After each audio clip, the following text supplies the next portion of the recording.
Oh shit, I fucked up now. Fuck. What happened? I didn't have your screen maximized. Now I have it maximized. Try one more time? Yeah, we don't have to slate. I got a system overload. It's waiting to connect. We got it on the last one. I'm not hearing that. Oh yeah, it wants me to log in again. Shit.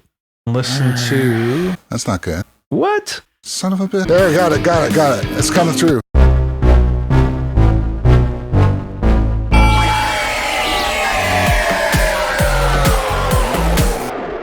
Hey everybody, welcome to another episode of the Mixorcist. Wherever you happen to be, you are not safe and you are not alone. Your good friends EB and CW are here to check you out with some killer plugins. Eric, how's it going, my man? Yeah. I am the Wolf Man. I remember that. The hilarious House of Frightenstein. Canadian classic, right? It was good. The Sloth. Yeah. That was good. What was the guy's name? Billy Van. Billy Van. He played most of the characters. He played the green guy. I wish they'd make a show like that again. Me too. It was a good show. It was awesome. Hilarious. They bring pets on. Remember Pet? What was it called? Pets? Dr. Pet. The Pet Vet? The Pet Vet. No, the Pet Vet. Pet Vet, yeah. And Griselda, the ghastly gourmet. Also Billy Van. And Vincent Price was on there on and off through the whole series, right? Too. Yeah. He would start some segment. Yeah. He would read something or do some poetry. It was crazy good. Awesome. Hilarious House of Frightenstein. Check it out. If you can get it. Now, here's another thing. If you can get it. So Acoustic Audio just released today as we record this. Yes. A brand new plugin called Erin, and it is massive. We checked it out. It is killer. Eric, you want to tell us a bit about it? Oh, it's fantastic. I mean, I like the Acustica plugins. I've got no shame in being I don't even know about a fanboy, just a user that really likes their stuff. It tries to turn people onto it. So, So what they do, you've heard me say this before. They don't model gear. They sample it. They take dynamic snapshots of the gear. So this time around, it is the EAR Yoshino stuff, Esoteric Audio Research. It's a company, Tim de Paravicini, who I guess it must have been the late 80s, early 80s. I don't know. This is a highly coveted mastering unit. It's all tube. It's super high grade, super audiophile. It'll cost you like $12,000 US to buy one. And there's a compressor that goes with it too, which is like an all tube Verimue style, loosely based on the Fairchild, but like more hi-fi.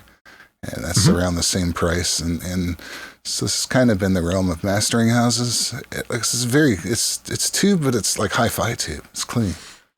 Beautiful stuff, especially when it comes to classical music. Wow.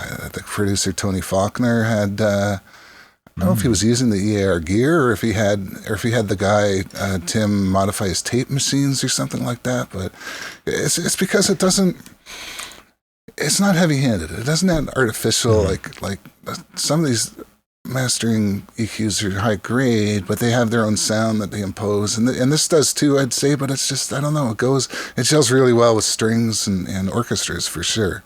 But obviously it's not limited to that. I think Lursen Mastering uses this for their EQs. Now again, I don't know if I should be blabbing about the brand and stuff because it's kind of, I don't know if it's something everyone's allowed to do. I mean, the manufacturers, it's modeling people who model plugins, unless it's the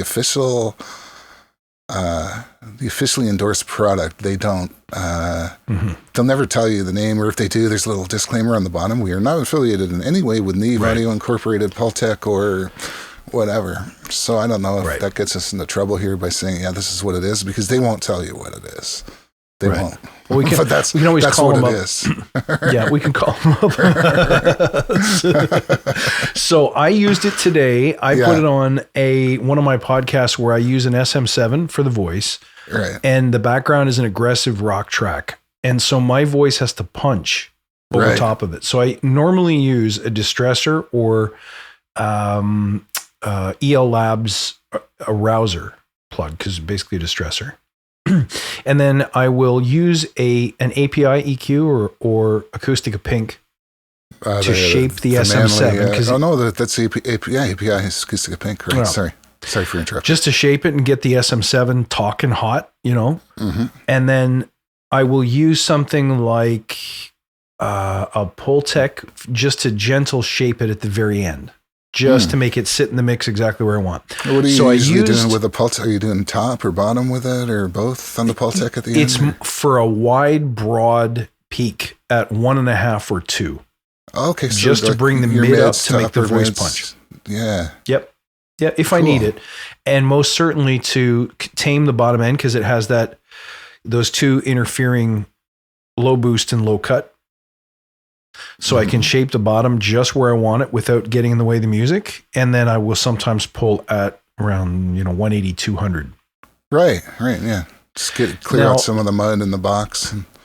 Exactly. And all that, so I used this, not knowing anything about the Source hardware. I used it today to try and replace the distressor and the Pultec. And I got excellent results. I mean, It sounds great. Yeah. So I think I'll try it on a gentler Source next time. But you did a mix today. Yeah, I did. But just while you're still on that, I mean, how did you get it? Distressor's like a pretty clampy. I guess there's like 3 different compressors in here that I didn't fool around with all that much. There's 3 different models. Yes. So does it do one that's like really grabby like that? That's really like... So there's the comp, the ultra comp, and the ultra limb, I think. The limb? And the labels are hard to read. Was it the ultra limb? No, I used the ultra comp. Oh, cool. Ultra comp with about a 4 or 6 ratio deep threshold. So I pulled it in back to get about 7 or 8 dB of reduction. And I played with their famous SH mod dial to get one that was punching the way I liked it. Yeah. And a short attack and short medium release. And it sounds, and then I had to do some makeup gain to get it punching again. And it sounded phenomenal. So you did a mix too.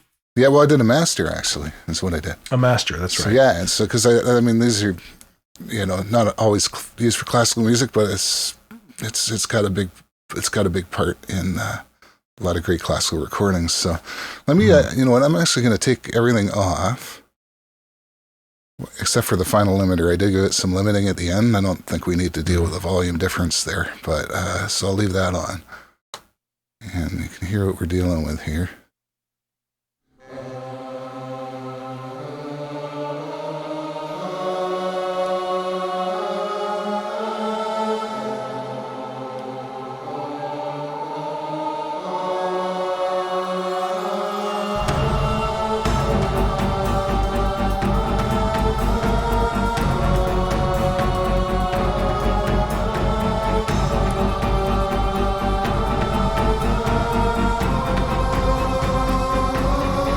So yeah, it's kind of like a soundtracky kind of score kind of thing. So it sounded a little flat to me, and there's that violin that comes in there. I was getting a little lost, so I dialed in quite a bit of top. But actually, really, this looks like a lot, but it's only 4 dBs. That still is a lot, but it's not like some EQs. If you were at 3 o'clock, you'd be at like 8 dBs or something. So it's just 4. And these are really wide, too. So, I mean, it says... It is hard to read, isn't it? I think it says like 4K. I don't even know what it says. It probably says like 3 or 4K, but really it's going down. The shelves are 4, 10, and 15 or 20. Okay, 4, 10, and 20. Okay, so it's probably the 4, but really this is probably going all the way down to 500 and all the way up to like it's a shelf, for sure. And then a bit of low end just to give it some boom boom. What else did I do? The linked mode. I should probably talk about that because people are complaining. Oh, it's not linked, and it is. Acoustica is trying something new. It's not a bug. It's when you control link. Not all of the controls link. Some of them do, and some of them don't. I haven't figured it out yet. They said it's better if you're working in MS, and often in mastering you will do different things to the sides. Like you can see here, I've got a little bit less low on the left than on the right, and a little bit more high on the left than on the right.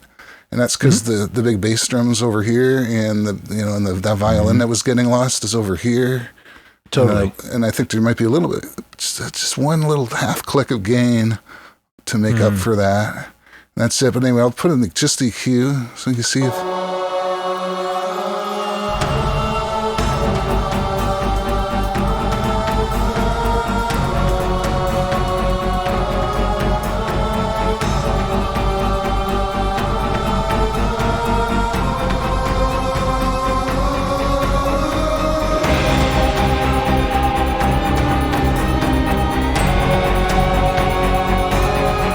So, I mean, already we're there. I mean, the shells are so wide, I'm hearing it now that I'm in the headphones. I'm actually hearing how it went maybe down a little too far into the mids than I would have maybe wanted.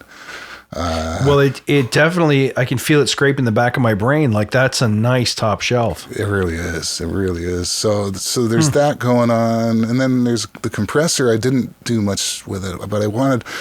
that bass drum still just wasn't hitting me. It sounds like it's in the back, and I guess that's proper for orchestral recordings because the drums are in the back, but we're talking about movie here. I want a little bit more punch out of it. So what I did was I went into MS mode. Here's the compressor, mid-side mode.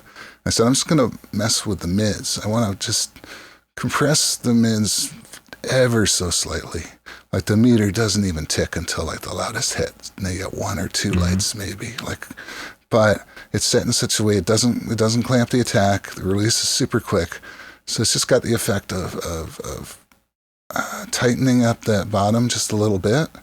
And then I've got a click on just the middle, not the sides, right? So the idea is to help that kick drum punch through a bit. So let's hear what that does. Here's with it off.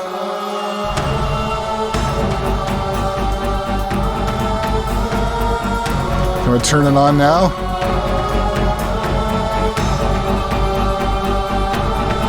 Just to give it a hair more. There, you can see the light right there, right? You can see it's just the loudest parts. That's the compression, that's it. You shouldn't even do that, but...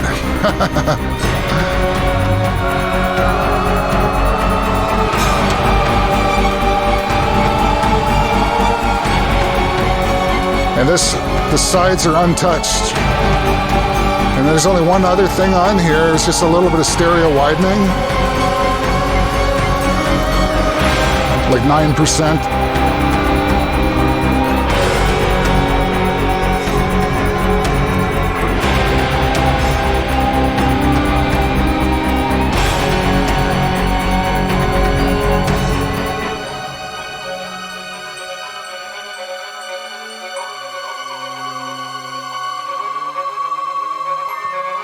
It's still sounding pretty natural to me, right?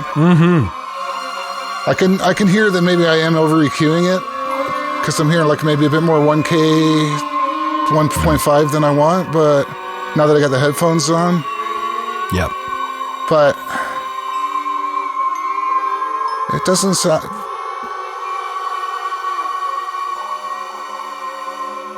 It doesn't sound like it's been messed with too much, and it has been messed with quite a bit, so...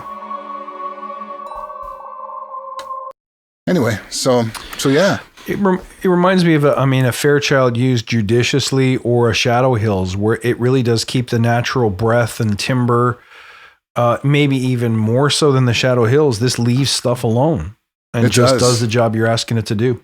Yeah, I like it. It's not as dark as, like, say, a Shadow Hills or a Pultec. It doesn't. You have to. Yep. You got to dig for those lows if you want them. They're there, but it won't impose that on you. It's really nice, and at the same time, it does smooth and soften a little bit. Like, it's not totally it's not a totally neutral piece of gear, but it's a little squeeze, a little bit. Super hi-fi. I love it. I'm so glad that I'm so glad they made this. This is a nice treat. I don't even know where else you can get models of this gear in plug-in world. This particular gear. That's a good point. You probably can't. And they do model a lot of esoteric stuff. There's some stuff that you and I have gotten into that's, I hadn't even heard of before the plugin came out. Yeah. All right, you want to hear it on a rock mix? Lovely. Yeah, let's go for it, man. Let's see what happens, just for fun. Just for fun, let's grab. This is the theme song from my old Fuse Chamber podcast. So let's do the same thing. Let's begin with the EQ. Now, they do also have a set of mid-range EQs, much like the Pultec Paradigm, I guess. If you want a bit more control, there is a dip boost dip or boost dip boost. I can't remember which it is. So you don't get to pick which way the bands go, but you get 3 bands that you get to play around with. And let's have a listen to this without any extra EQ on it.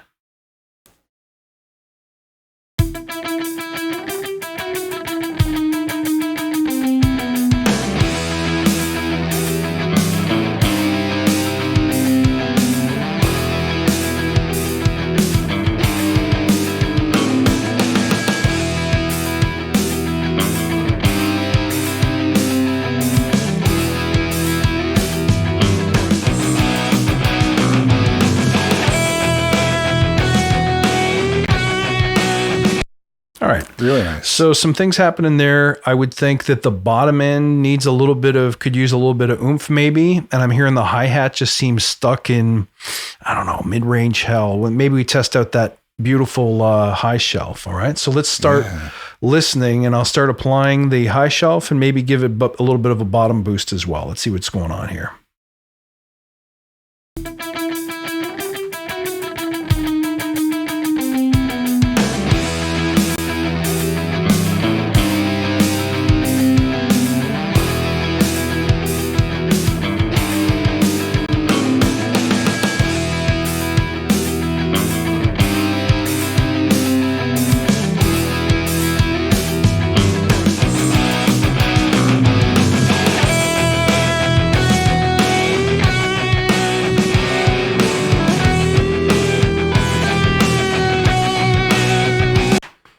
So as an equalizer, you'll notice it's really not shaping tone very much here. It is bringing life, like that air in the 10K shelf is really something special. I dig it. Now we can also try and dip. Maybe we're feeling too much going on in,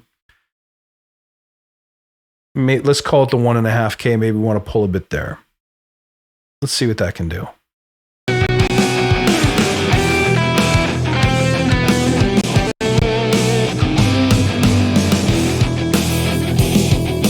Oh, wow.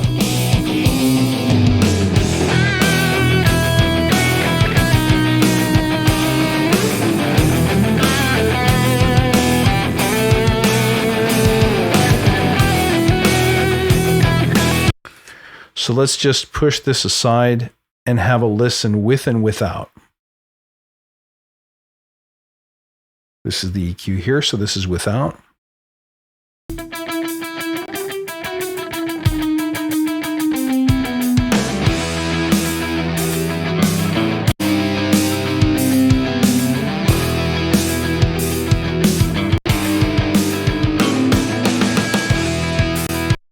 Wow. You can really hear it puts that nice smile on it, right? It kind of adds some kick, but nothing too boomy or drastic in the bottom. And in the top, you don't get that really sizzly, teeth hurt kind of high-end artifact. It's just all shine and air. It's really quite beautiful. Dare we try the compressor? Oh, yeah, I believe we dare. So let's leave. Are you saying that you smashed some drums today? Is that... I did not smash drums today, no. So I'm going to put these back to some more modest settings. I know you did. I did, but I didn't get it quite sounding like a distressor, though. I got it kind of smashy, though. On a drum kit, I'm not sure you get the same level of smash, but on my voice, I wanted it grabby, and I wanted it to really bring the mid forward, and it did. I tell you what, it did a great job. You A-B the two, you'd have a hard time saying which was which. All right, so let's listen to what we could do here. I think maybe... First of all, let's stereo link it. And what do you say to a slow attack? Do you like a longer release on a rock mix, or you want to go something short just to grab the peaks? I time it to the tempo of the song usually, so just so it releases just before the next hit. So you hear it ducks a little bit out in the middle. You don't hear wah. It goes. You hear the transient and it ducks, and then you hear the whoo, kind of recovery come back just before the next beat. That's one way to do it. Let's do a ratio just at maybe 2. There's no I hear you. That makes total sense. Are you down to hear about a 2-to-1 ratio? Yeah, a 2-to-1 you can really start digging in because it won't get too small on you. And I don't want to go ultra compressor. Let's just go with the regular compressor, shall we? Sure, whatever one you found that worked. Well, again, on my voice, different. This is a full mix, right? Right. Oh, you're doing the full mix? Yeah, full mix. Yeah, good short release. The timing actually does still apply, but generally you could start out with like a fast release and go, yeah, that's too dense. That's not bouncing enough, and then you can lengthen the release till you get it where you think it's grooving, right? Yep. So let's hear it. Make sure I've chosen all the right. So here's where you mentioned if you got to go in and actually set the compressor on both left and right channels. You do, yeah. Everything else seems to follow naturally, but some of those detented controls don't. For mastering, I'm used to unlinked anyway. I mean, and you sometimes you're going to want to do stuff on different sides, left and right. And if you're MS, of course, you're going to be doing different stuff. That's why you went, why you went there. So the linking isn't a huge deal, but it is something to keep in mind just because all the other plugins do operate that way. So, Shadow Hills actually got confusing for me a little bit. I'm not sure how that one works with the linking. It takes me a little while, but... Okay, so we have the EQ roll, and let's hear what the compressor is going to do. This is without.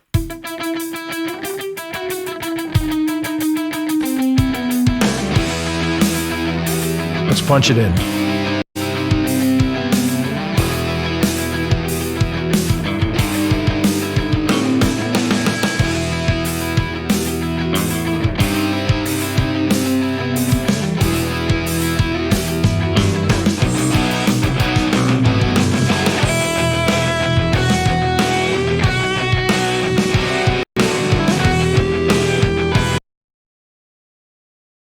All right, let's have another listen. I'll out first and then in.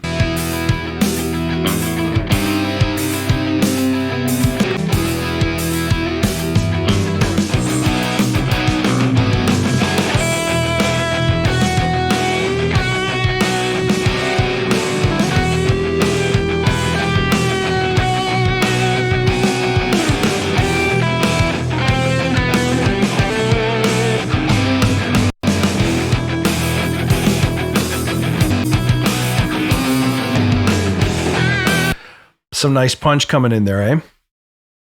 Beautiful. Yeah, you heard it. You can hear the punch. Totally. Yeah, it tightened it right up. It transformed the low end, and that's something that's going to translate well on small speakers and in headphones. And absolutely, the snare just all of a sudden came right to life. Really. So you put those two together on your master chain right in the end there. You got a little bit of. Like you were wise to say, open up the attack and let some of that smack through, and then lay off on the threshold, right? Yeah. And that just seemed to do the trick. Then it started working. Oh yeah, and you can always, if you want it loud, you can throw a limiter on that later. That's a good tip. A good tip is that think about tone and shape and groove when you're compressing, not just loudness. I mean, you can use a compressor. I want this loud, and if that's what you're doing. But realize that there are other subtleties going on: motion, beat, rhythm, envelope, and you can always get rid of those. You can always use a clipper or limiter to get rid of the overshoots, right? You want to see if we can? You want to see if we can break it on some drums? Yeah, let's break it. All right, let's hear what happens here. Okay, so let's get that threshold down a little lower. Let's bring the attacks and the releases down as well.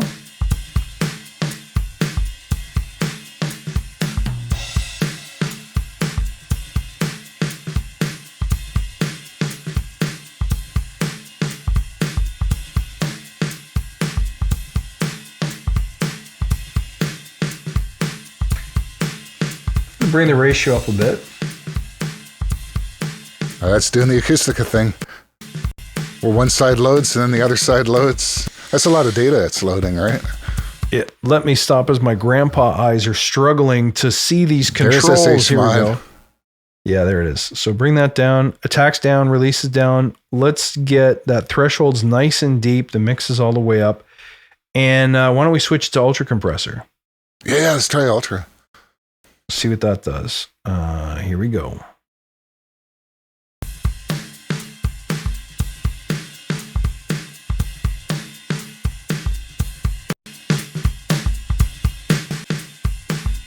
Yeah, it's not really slamming it, is it?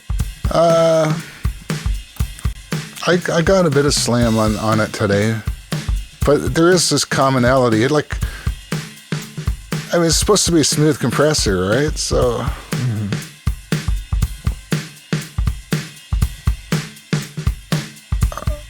Try the whatever you did there helped. Just move the SH mod down. Let's try the ratio way up sky high. Yeah, that's doing something. Let's we can push the input trim too. Oh, there you go. They just get some makeup gain happening. Oh, the other thing too is like you're not the threshold's different now from left to right, or you know what the you know what doesn't link is the compressor type. That's what doesn't there we link. go. All right. That's okay. Thank God there's stepped controls. One more time. Let's try it. There you go. You're getting a little smash there. Oh yeah, there it is. Yeah. Yeah, beauty. That sounds about like what I got today. Yeah, really fast. I don't know if I use the same model, but yeah, you might have. It sounds like there's either in a tambourine or something was really getting snipped off there. Mm-hmm. Or there's some shakers in the background, and when you kick it in, it's really clamping down on them. It's pretty aggressive. Let's listen. You hear it? Oh yeah. That little shaker, all of a sudden, it's just the attack's not fast enough to grab all of it. Yeah, well, I mean, it's recovering, and then after it recovers, there's a shaker in the track, and it's like you're always when the cymbals are mixed in, and this is the beauty of mixing live drums with cymbals. When you actually want to push things, the cymbals that's always the thing that fucks things up, right? They get into everything. So of course in a mix you'll have your kick and snare separated, and you're not going to get as much of that problem, right? You know, on a full drum bus, I mean, always it's the cymbals. I mean, that's you know, like if you remember the other episode, we were trying to judge compressors, like do they mess with the cymbals too much or not, right? It's like, okay, so if they do, maybe don't use that on a bus. That's right. Stick to individual pieces for that, you know, that particular unit. This is that's about as smooth as it gets. I mean, it's just laws of physics. That release, you know, it's swinging back up like 10 dBs or more of gain, and then that cymbal's right there at the moment it swings up, right? So yeah. You know, so the only way to not get that is to not have the cymbal in there in the first place, right? Exactly. Maybe it's not your drum crusher. But it's definitely on the bus. It definitely does what, like you say, a Manley will do. Yeah. It really brings a little bit of clamping down, but at the same time, it highlights the mix. It's just a punch activator. Like it just brings it out. So lots more to do with it. But I would highly recommend you guys demo it, grab it. If this is your first Acoustica product, the downloads are big, and you know, you may see a difference in what you're used to in terms of the download process, activation process. But be patient, because you'll be rewarded with very nice tones. That EQ is very, very special. So definitely check these guys out, man. Give them a shot. It's worth the learning curve. And right now they're having I hope maybe this gets uploaded in time. They're having a massive summer sale right now. Yeah. Their prices are list very high. So they'll do like 80% off, and it's still like a bit, even when it's 80% off, right?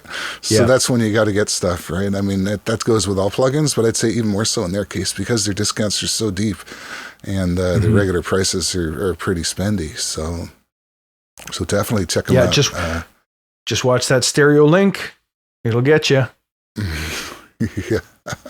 Right on. All right, boys and girls, what do you say? I believe we have a show. EB, you feeling good? Hey, man. Rock and roll. Okay, we'll see you next time on the Mixorcist, guys. Thank you for tuning in. Stay safe and be kind to each other if you can.